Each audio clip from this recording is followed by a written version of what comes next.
तमाम सेकेंडरी बच्चों को मेरा सलाम, दिल से सलाम। अस्सलाम वालेकुम बच्चों। आज हम क्रोमोसोम एंड डीएनए वाला चैप्टर स्टार्ट करें। आपका बॉटनी का पहला चैप्टर है, ठीक है। ज़ूलॉजी के चैप्टर है आपके पास, और भी बॉटनी के चैप्टर हैं। बॉटनी के 6 चैप्टर हैं और ज़ूलॉजी के 7 चैप्टर हैं, ठीक है। तो जो बॉटनी का फर्स्ट चैप्टर है जिस क्रोमोसोम एंड डीएनए, तो हम उसको स्टार्ट करें। सबसे पहले हम समझते हैं क्रोमोसोम क्या होते हैं। क्रोमोसोम क्या होते हैं? ये बारीक बारीक धागे होते हैं, बारीक बारीक धागे नुमा स्ट्रक्चर्स होते हैं, थिन थ्रेड लाइक स्ट्रक्चर्स होते हैं जो कि अपीयर होते हैं ड्यूरिंग सेल डिवीजन। यानी कि नॉर्मली जब आपका सेल डिवाइड नहीं हो रहा है तो आपको क्रोमोसोम्स नज़र नहीं आएंगे, बल्कि सेल में क्या नज़र आएगा, सेल के न्यूक्लियस के अंदर आपको क्रोमेटिन मटेरियल नज़र आएगा। क्या नज़र आएगा? Chromatin material. लेकिन जब सेल डिवाइड हो रहा होगा तो फिर आपको क्रोमोसोम नज़र आएगा, जो क्या होता है थिन थ्रेड लाइक स्ट्रक्चर्स, ठीक है ना। बारीक बारीक धागे होते हैं क्रोमोसोम में, आपने बारीक बारीक धागे होते हैं।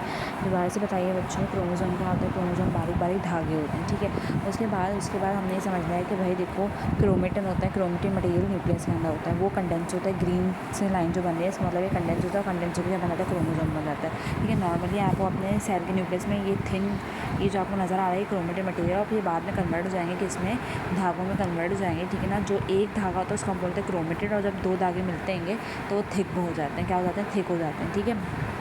सो बेसिकली क्रोमोसोम्स क्या होते हैं? क्रोमोसोम्स होते हैं कलर्ड बॉडीज़, ठीक है ना। क्रोमोसोम्स क्या होते हैं? कलर्ड बॉडीज़, और ये टर्म मिज़नोमर है यानी कि गलत है, ठीक है ना। जो ये क्रोमोसोम्स के अंदर कलर्ड बॉडीज़ नहीं होते, क्रोमोसोम कलर्ड बॉडीज़ नहीं होते। मिज़नोमर का मतलब है ये टर्म क्या है? गलत है। क्योंकि बेटा ये जो आपके पास ये जो क्रोमो है ना, क्रोमो का मतलब होता है कलर्ड, क्रोमो का मतलब होता है कलर्ड, और सोमा का मतलब होता है बॉडी। मतलब ये जो क्रोमो का वर्ड है क्रोमोसोम से निकला है, तो chromo means chromo means coloured, ठीक है। और ये जो सोम्स है ना, वो सोमा से निकला, और सोमा का मतलब होता है बॉडी, तो ये कलर्ड बॉडीज़। लेकिन ये टर्म मिज़नोमर है, गलत है, ठीक है। उसके बाद डिस्कवरी वाल्टर फ्लेमिंग ने 1882 में डिस्कवर किया था। वाल्टर फ्लेमिंग ने 1882 में डिस्कवर किया था। कब किया था? सैलेमेंडर लार्वल स्टेज पे, ठीक है ना।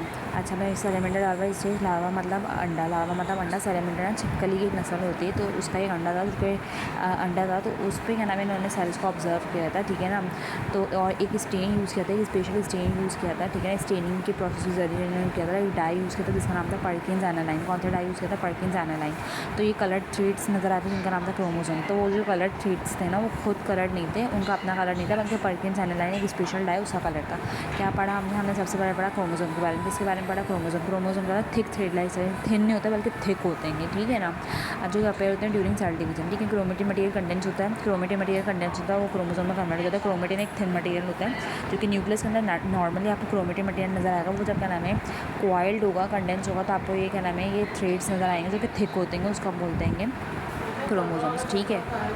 सही है भाई। कलर्ड बॉडीज़ होते हैं, और ये टर्म ना मिज़नोमर है, ठीक है ना। क्रोमा मीन्स कलर्ड, ठीक है ना, और सोमा मीन्स बॉडीज़, तो ये कलर्ड बॉडीज़ इसका मतलब हुआ, ठीक है। लेकिन ये टर्म मिज़नोमर है, गलत है, ठीक है। उसके बाद मैंने आपको बताया वाल्टर फ्लेमिंग ने 1882 में डिस्कवर किया था। वाल्टर फ्लेमिंग ने 1882 में डिस्कवर किया था। कब किया था? सैलेमेंडर लार्वल स्टेज पे किया था, जब सैलेमेंडर लार्वल स्टेज पर सेल्स को ऑब्जर्व किया, ठीक है। और एक डाई उसका जिसका नाम है पर्किंस एनालाइन।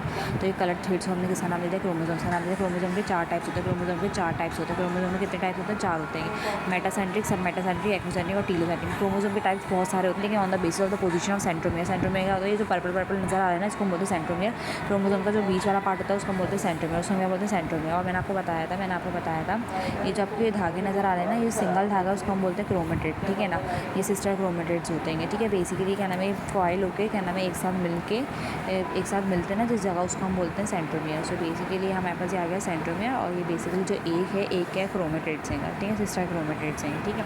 तो क्रोमोसोम के 4 टाइप्स होते हैं on the basis of the position of centromere, metacentric, सब मेटासेंट्रिक, एक्रोसेंट्रिक और टीलोसेंट्रिक, ठीक है ना। मेटासेंट्रिक में क्या होता है? सही है भाई। तो आपके पास क्रोमोसोम में कितने टाइप्स होते हैं? क्रोमोसोम के 4 टाइप्स होते हैं, मेटासेंट्रिक, सब मेटासेंट्रिक, एक्रोसेंट्रिक और टीलोसेंट्रिक। मेटासेंट्रिक में क्या होता है? सेंट्रोमियर मिडल में होता है, और जो आर्म्स होते हैं ना वो बराबर होते हैं, मतलब आर्म्स इक्वल होते हैं। सब मेटासेंट्रिक में क्या होता है? Centromere slightly away from the middle, centromere बीच से थोड़ा सा खिसक जाएगा, सेंट्रोमियर बीच से थोड़ा खिसक जाएगा। एक्रोसेंट्रिक में क्या होगा? सेंट्रोमियर नियर द एंड, ठीक है, मतलब एंड तक के पहुंच जाएगा, एंड के करीब पहुंच जाएगा। और टीलोसेंट्रिक में सेंट्रोमियर में एंड में पहुंचेगा। क्या कहा? मेटासेंट्रिक में सेंट्रोमियर अपने बीच में होगा। सेंट्रोमियर क्या होता है? क्रोमोसोम का जो सेंटर वाला पार्ट होता है उसको बोलते हैं सेंट्रोमियर। और सेंट्रोमियर भी बोलते हैं, प्राइमरी कॉन्स्ट्रक्शन भी बोलते हैं। क्या बोलते हैं? सेंट्रोमियर भी बोलते हैं, प्राइमरी कॉन्स्ट्रक्शन भी बोलते हैं। सो बेसिकली क्रोमोसोम के 4 types on the basis of the position of centromere. Centromere बीच में, तो क्या नाम है आपके पास आ गया मेटासेंट्रिक। अगर centromere slightly away from the middle है, मतलब से थोड़ा सा खिसक गया, तो वो कौन सी टाइप हो जाएगी? सब मेटासेंट्रिक।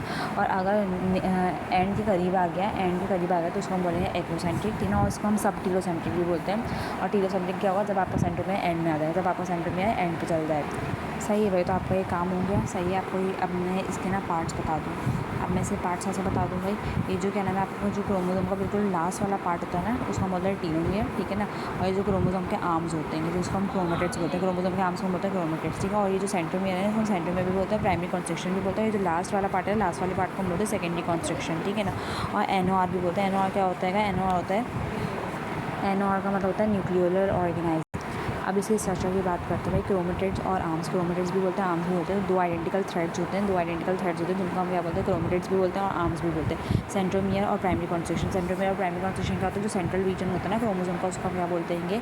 उसको हम बोलते हैं सेंट्रोमियर या फिर प्राइमरी कंस्ट्रक्शन, जहाँ पे क्रोमेटिड्स अटैच होते हैं, जहाँ पे क्रोमेटिड्स क्या होता है? अटैच हुए होते हैं, ठीक है। उसके अलावा सेकेंडरी कंस्ट्रक्शन और जिसको हम न्यूक्लियोलर ऑर्गेनाइजिंग रीजन भी बोलते हैं, यानी NOR। मैंने आपको दिखाया था ना, यहाँ पे NOR रहेगा, ये रहा। सेकेंडरी कंस्ट्रक्शन भी बोलते हैं और NOR भी बोलते हैं। NOR क्या होता है भाई? NOR होता है न्यूक्लियोलर ऑर्गेनाइजिंग रीजन। NOR क्या होता है? न्यूक्लियोलर ऑर्गेनाइजिंग रीजन, ठीक है ना। सो सेकेंडरी कंस्ट्रक्शन से ना क्या नाम है? न्यूक्लियोलस क्या नाम है ना डेवलप होता है। सेकेंडरी कंस्ट्रक्शन से न्यूक्लियोलस डेवलप होता है, इसलिए इसको क्या बोलते हैं? न्यूक्लियोलर ऑर्गेनाइजिंग रीजन बोलते हैं। सही क्या बताया मैंने? सेकेंडरी कंस्ट्रक्शन का दूसरा नाम है NOR। NOR क्या होता है? Nucleolar organizing region. वहाँ से न्यूक्लियोलस क्या नाम है डेवलप होता है, ठीक है। आप सैटेलाइट क्या होता है? Knob due to the secondary construction. Secondary construction की वजह से यहाँ पे ना नोब लाइक रीजन बन जाता है, उसको क्या बोलते हैं? सैटेलाइट बोलते हैं। उसको क्या बोलते हैं? उसको हम बोलते हैं सैटेलाइट, ठीक है। उसको क्या बोलते हैं? सैटेलाइट। टीलोमियर क्या होता है? जो टर्मिनल एंड होता है ना क्रोमेटिड्स का, उसको हम क्या बोलते हैं? टीलोमियर। ये लास्ट में आपको टीलोमियर नजर आ रहा है। जो सेंट्रोमियर, ये जो टीलोमियर है, ये क्या होता है? ये क्या नाम है? टर्मिनल पार्ट होता है क्रोमोसोम का, यानी कि ये एंड पार्ट होता है, ठीक है। टीलोमियर क्या होता है? टीलोमियर टर्मिनल एंड होता है क्रोमेटिड्स, जहाँ पे एंड होता है ना, क्रोमेटिड्स जहाँ पे एंड होता है उसको हम बोलते हैं टीलोमियर, ठीक है ना। उसके बाद क्या नाम है? यहाँ पे क्या नाम है? यहाँ पे जो बीच वाला पार्ट है, ये क्या आएगा? प्राइमरी कंस्ट्रक्शन या फिर सेंट्रोमियर, जहाँ पे प्रोटीन होती है जिसको हम बोलते हैं काइंटोकोर। क्या बोलते हैं? काइंटोकोर, जहाँ जो क्या अटैचमेंट करवाता है क्रोमेटिड्स से अटैचमेंट करवाता है। कौन? काइंटोकोर। काइंटोकोर क्या है? प्रोटीन है। काइंटोकोर क्या? प्रोटीन है, जो कि अटैचमेंट के लिए रिस्पॉन्सिबल होता है, क्रोमेटिड्स को अटैच करवाता है, ठीक है। उसके बाद क्या नाम है? आपको पता है क्रोमोसोम के ऊपर जीन होती है, क्रोमोसोम के ऊपर जीन होती है, जैसे जीन 1, जीन 2, ठीक है ना। जीन क्या होता है? Unit of inheritance. जीन क्या होता है? यूनिट ऑफ इनहेरिटेंस, जहाँ पे सेगमेंट ऑफ DNA के टुकड़े को हम बोलते हैं जीन, या फिर क्या नाम है? Unit of inheritance. जीन को हम यूनिट ऑफ इनहेरिटेंस भी बोलते हैं और सेगमेंट ऑफ DNA भी बोलते हैं, ठीक है ना। DNA का टुकड़ा, ठीक है ना। तो पार्टिकुलर ट्रेट को ही कंट्रोल करता है। जो एक जीन होता है वो पार्टिकुलर ट्रेट को कंट्रोल करता है, यानी आपके बालों की अपनी जीन होगी, आपके क्या नाम है? हाइट की अपनी जीन होगी, आपके कलर कॉम्बिनेशन की अपनी जीन होगी, ठीक है ना। पार्टिकुलर ट्रेट का मतलब होता है कैरेक्टरिस्टिक। ट्रेट का मतलब क्या होता है? कैरेक्टरिस्टिक। बायोलॉजिकल टर्म में कैरेक्टरिस्टिक को हम ट्रेट बोलते हैं, ठीक है ना। तो हर ट्रेट की, हर कैरेक्टर की अपना ही पार्टिकुलर क्या नाम है? जीन होता है, ठीक है ना। पार्टिकुलर ट्रेट सही, पार्टिकुलर ट्रेट को कंट्रोल करते हैं। जीन लोकस क्या होता है? भाई देखो, जीन लोकस का मतलब होता है point where gene is present. देखो क्रोमोसोम पे वो जगह जहाँ पे जीन नजर आती है ना, क्रोमोसोम पे वो जगह जहाँ पे जीन नजर आती है। जीन क्या है? यूनिट ऑफ इनहेरिटेंस या फिर सेगमेंट ऑफ DNA। तो क्रोमोसोम पे वो जगह जहाँ पे जीन नजर आती है उसको हम बोलते हैं जीन लोकस या फिर जीन लोका है, जीन लोकस या फिर जीन लोका है, ठीक है। उसके अलावा हमने टाइप्स पढ़ लिए थे, मैंने आपको टाइप्स बता दिए थे। मेटासेंट्रिक में सेंटर होता है, और क्या नाम है? जो आर्म्स होते हैं वो इक्वल होते हैं। मेटासेंट्रिक में जो आपके पास जो सेंट्रोमियर होता है वो सेंटर में होता है और आर्म्स में इक्वल होता है। और शेप कैसा इसका नाम आता है? वी शेप क्रोमोसोम होता है। मेटासेंट्रिक कैसे क्रोमोसोम होता है? वी शेप, ठीक है ना। उसके बाद सब मेटासेंट्रिक में स्लाइटली अवे, मतलब जो सेंट्रोमियर होता है वो स्लाइटली खिसक जाता है, और आर्म्स कैसे होता है? अनइक्वल। और ये कैसे क्रोमोसोम होता है? एल शेप होते हैं। कैसे होते हैं? एल शेप होते हैं। एक्रोसेंट्रिक को जिसको हम सब टीलोसेंट्रिक भी बोलते हैं, as I told you earlier in this video, मैंने आपको बताया एक्रोसेंट्रिक को हम सब टीलोसेंट्रिक भी बोलते हैं। सब टर्मिनल यानी कि बेटा टर्मिनल यानी कि किनारे के करीब चला जाता है सेंट्रोमियर, और ये जे शेप क्रोमोसोम होते हैं। कैसे होते हैं? जे शेप, ठीक है ना। टीलोसेंट्रिक में क्या होता है? टर्मिनल पर चला जाता है सेंट्रोमियर, और ये क्या नाम है? Not in humans. ह्यूमंस में कभी भी टीलोसेंट्रिक नहीं होते, ह्यूमन में कभी भी टीलोसेंट्रिक क्रोमोसोम नहीं पाए जाएंगे, ह्यूमन में कभी भी कहने पे जाएंगे टीलोसेंट्रिक क्रोमोसोम नहीं पाए जाएंगे, ये बात आपने याद रखनी है, ठीक है। उसके बाद इसकी टाइप्स पे ये हमने टाइप्स पढ़ी थी on the basis of centromere location. Centromere की लोकेशन पे, सेंट्रोमियर क्या होता है? सेंटर वाला पार्ट होता है क्रोमोसोम का, जहाँ पे क्या नाम है? क्रोमेटिड्स आके अटैच होते हैं, और वहाँ पे क्रोमेटिड्स क्यों अटैच होते हैं? क्योंकि वहाँ पे काइंटोकोर प्रोटीन होते हैं। इसके अलावा हम क्या नाम है? ये जो हमारा सेंट्रोमियर है उसको हम क्या नाम है? प्राइमरी कंस्ट्रक्शन भी बोलते हैं। अब क्या नाम है? फंक्शन की बेस पे भी इसकी दो टाइप्स है। फंक्शन की बेस पे इसकी दो टाइप्स है, एक होते हैं ऑटोसोम्स क्रोमोसोम, दूसरे होते हैं सेक्स क्रोमोसोम। ऑटोसोम्स क्रोमोसोम वो क्रोमोसोम होते हैं जो कि रिप्रोडक्शन में टेक पार्ट नहीं करते, ठीक है ना। ये बॉडी फीचर्स कंट्रोल करते हैं, और इसके हमारे बॉडी में 22 पेयर होते हैं। कितने होते हैं? 22 पेयर होते हैं। कितने? 22 पेयर होते हैं। और सेक्स क्रोमोसोम एक ही पेयर होता है, सेक्स क्रोमोसोम का एक ही पेयर होता है, वो कौन सा पेयर होता है? 23rd पेयर, जो कि जेंडर बताता है, जो किसी भी इंसान का जेंडर बताता है, ठीक है। क्या बताया मैंने आपको? ऑटोसोमल क्रोमोसोम या ऑटोसोम्स वो क्रोमोसोम होता है जो कि रिप्रोडक्शन में टेक पार्ट नहीं करता, आपकी बॉडी के फीचर्स को कंट्रोल करता है, आपकी बॉडी के फीचर्स को कंट्रोल करते हैं। जैसे तुम्हारी हाइट कितनी होगी, तुम्हारा कलर कैसा होगा, तुम्हारा स्किन टोन कैसा होगा, तुम्हारे हेयर की लेंथ कैसे होगी, तो ये जितने भी ट्रेट्स हैं ना ये उनको कंट्रोल करता है, बॉडी फीचर्स को कंट्रोल करता है। जो सेक्स क्रोमोसोम होता है उसका एक ही पेयर होता है, वो 23rd पेयर होता है, जो क्या नाम है? किसी भी इंसान के जेंडर को डिसाइड